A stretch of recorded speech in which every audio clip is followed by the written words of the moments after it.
Memory transcription subject, Captain Calsim, Crocodile Alliance Command. Date, standardized human time, October 18th, 2136. Darkness had fallen over the reserve when I peeked out from the tent. Sleep had instilled new energy in my veins. There was a slim hope of escaping Earth if we could keep away from human search parties.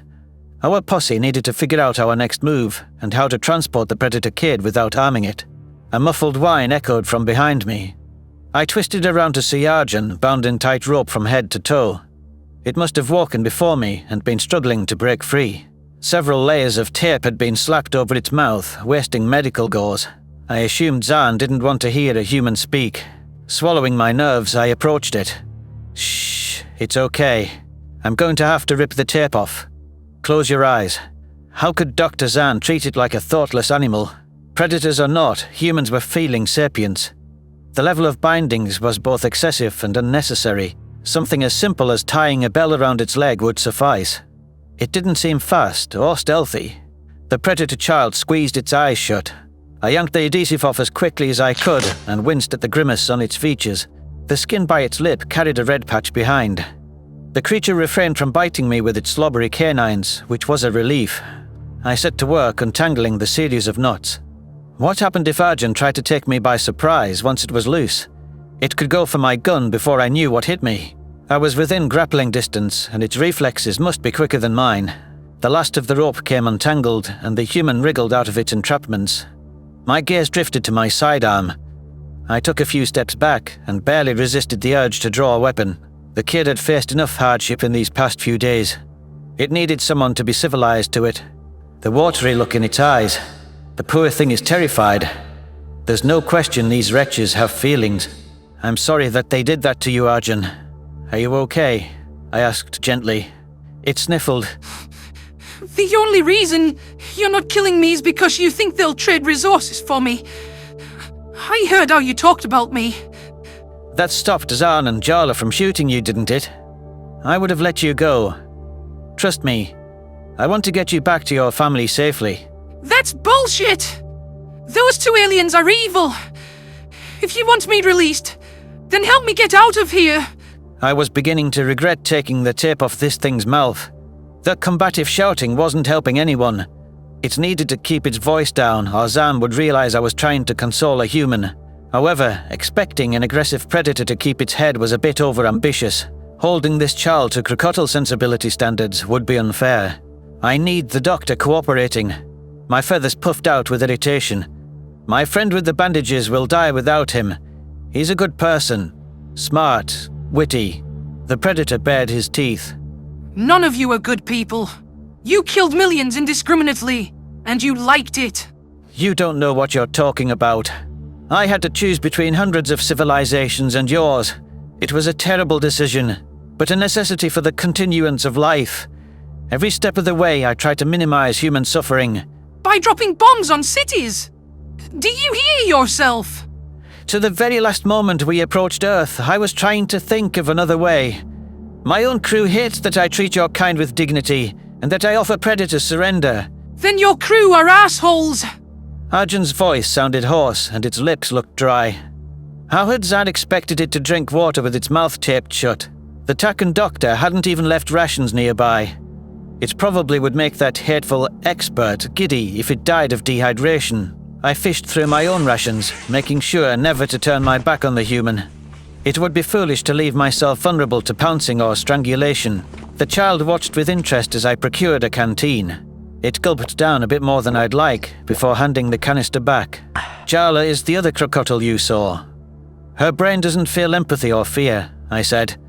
She can't help that she's vicious, any more than you can. In fact, Arjun is more capable of compassion. It has tried to appeal to my morality several times.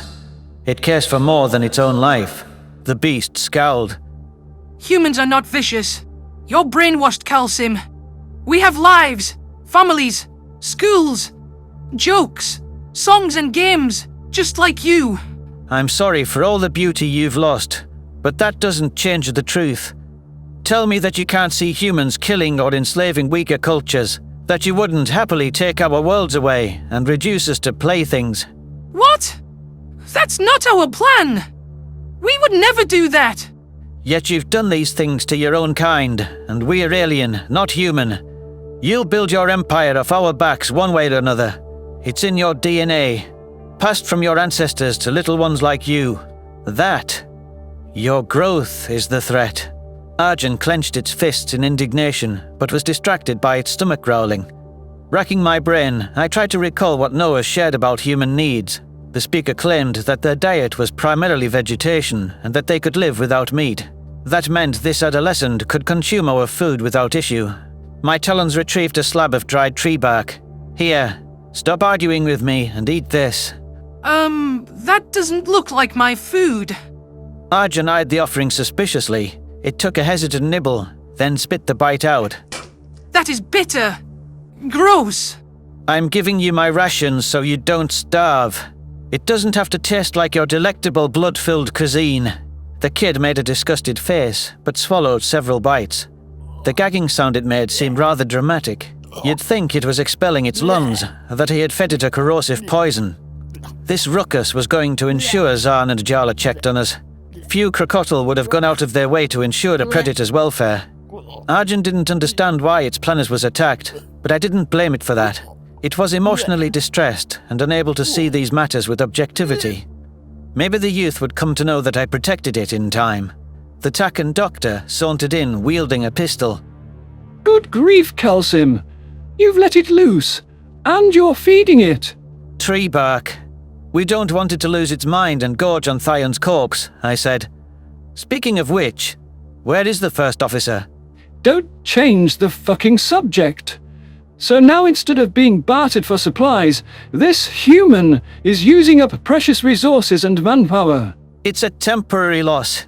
We don't want to offer up the kid as a walking skeleton. Why the hell not? If you keep its stomach empty, the humans will be under more of a time constraint to get it back. That's assuming predators care at all. Arjun shoved the last of the bark in its mouth, inching away from Zan. Its cheeks were tear-stained, but absolute hatred shone in its pupils as well. I couldn't imagine how overwhelming the predatory chemicals flowing through its veins were. The doctor's lack of compassion was staggering. With how cold his suggestion of starvation was, you would think he had Jala's disorder. I fixed the Takan with a glare. First off, we would encourage the humans to treat us the same in kind. This predator doesn't deserve to suffer for existing. It has suffered enough pain and heartache today. The physician swished his tail. You're oh so worried about its feigned emotions. Why do you care what it feels? Fuck you! I'm not an it! The human growled. Zan charged the kid, rearing back with his firearm. The doctor trembled with anger as he swung the gun toward its head. The predator's binocular gaze widened in alarm. I couldn't let it be beaten to a pulp for speaking its mind, when all it had done was complain about our language. Arjun had a family and a future out there, which was jeopardized by the Takan's malice. The more I considered our conversation, its intelligence was impressive for a child. Granted, it would help propagate the survival of the human race, but that seemed a likely probability no matter what. So what did harming it achieve? I don't want to see it in pain. Or worse, end up like Thion. Without realizing I had moved, I stretched my wing in the strike's path. Zan was committed to the blow by the time I obstructed his angle. The metal gun connected with my soft tissue, while the human cowered behind a feathery shield. Pain flared down my left appendage, resonating to the bone. The throbbing sensation was nauseating, and a single glance told me it was broken. "Shit! You broke my wing!" I screeched, doubling over in anguish. "What if that had been Arjun's head? You could have cracked his skull!" The doctor leveled his gun barrel at me. His? My eyes widened as I realized the slip of my tongue. I shook my head, trying to filter away any positive assessments of Arjun. The kid was lying prone on the floor, and its eyes were bulging. If their tools and pack were taken away, humans weren't competent predators. I was the only one that could protect this beast. Zan's concentration waned as a squawking Jala landed behind him. I took the opportunity to wrench the gun from his grip with my good wing. Ironically, I could use his services to patch the broken bone up. The pain intensified with the slightest movements or vibrations. The Takan hadn't even flinched at assaulting me. I brandished the firearm awkwardly. Mutiny is punishable by death unless the captain is deemed unfit for command. Why shouldn't I carry out your sentence? Kalsim, Put the gun down. The doctor stammered. You're being unreasonable. I am unreasonable. Then what on Nish Tal do I call you? Jarla issued a hearty laugh. What did I miss? The female crocodile's eyes darted behind him, and she drew her own firearm. Arjun had capitalized on the chaos, making a break for the exit. The human skidded to a halt once the armed sociopath blocked its path. After witnessing how slippery Terran forces were, I really should have been paying more attention to it. I hope Jarla doesn't make any hasty decisions here. Zan proved himself a threat to crew safety and this mission. I lowered the pistol and noted the contempt in the doctor's eyes. But he's not going to disobey orders again, is he? The Takan sighed. No, sir. Your wing isn't supposed to bend like that, Kalsim. Jarla chuckled. I struggled to ignore the seething pain. Tell me something I don't know. Go on, laugh at my misfortune later. Is there something you need? I circled the perimeter from the skies and spotted a human a few clicks away. It's heading toward our position. And it's armed. Arjun mustered a feral snarl. Dad. Panic swelled in my chest at the thought of Terrans converging on our position. Confronting Arjun's father was an option, but we didn't know that he was alone. The photographer might notice that something was wrong and alert authorities. Humans were dangerous without the element of surprise. It was unclear whether our small posse could survive direct combat. It would be in our best interest to leave the kid, and that was what my conscience demanded. However, that plan wouldn't be popular with my companions. With a crippled wing, taking on Jarla and Zan was an incredible risk. Both could aim guns without difficulty, and a flight-worthy crocodile could maneuver freely. More importantly, the doctor's incapacitation would damn Thion. That was the main reason I couldn't punish this mutiny. The Farsol's life took precedence over Arjun's welfare, plain and simple. I had to keep this together until Thion regained consciousness. It's time to move, I decided. Where is your patient, Zan? The doctor scowled. Thion is safe. Jarla crafted a pulley system and put him up in a nearby tree. Predators won't get to him there, though I can't speak for humans finding him. Good. We need to hurry before dozens of full-grown beasts descend on us.